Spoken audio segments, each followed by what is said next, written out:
সৎগ্রন্থ পাঠ।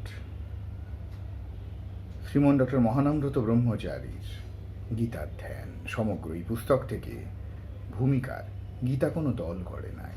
আজকে পর্ব 20 পাঠ করছি। যদি পরীক্ষা করিতে চান 1 বছর বাইবেলের পিছনে প্রচারণের ধাক্কাটা থামান, অথবা তাহা না পারিলে 1 বছর গীতার পিছনে কিছু খরচ করুন। প্রতি রবিবারে গির্জার উপাসনান্তে একটি বার মাত্র বলিবেন, গীতা ভালো গ্রন্থ, সকলেই পড়িতে পারেন। দেখুন না সেই বছর গীতার বিক্রয় কিরূপ হয়। বাইবেলের সমান তো হইবেই, ছাড়াইয়া যাওয়াও বিচিত্র নয়।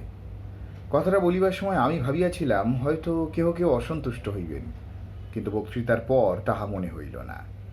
সকলের মুখেই আনন্দের হাসি দেখিলাম। বহু সজ্জন আসিয়া আমার আশেপাশে ভিড় জমাইলেন।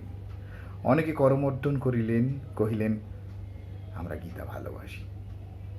একজন থিওসফিস্ট বলিলেন আমরা তো গীতাকেই বাইবেল করিয়া লইয়াছি। আমি বলিলাম গীতা ও বাইবেলে প্রচারিত মূল তত্ত্বের মধ্যে কোনো পার্থক্য নাই। এই দেখুন, বাইবেল বলিয়াছেন love the Lord with all thy soul, with all thy might, with all thy spirit. গীতাও বলিয়াছেন সর্বধর্মান পরিত্যাজ্য মামেকং শরণং ব্রজ। কথা একই হইল।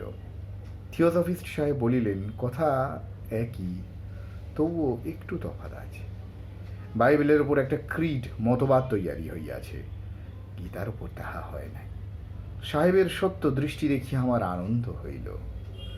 আমি হাসিয়া বলিলাম ঠিকই বলিয়াছেন। গীতায় আপনি কি মানেন বা বিশ্বাস করেন তাহা বড় কথা নয়, আপনি কি করেন তাহাই বড় কথা। Not what you believe but what you do matters. গীতায় আপনার বিলিভ বড় কথা নয়, আপনার বিহেভিয়ার বড় কথা।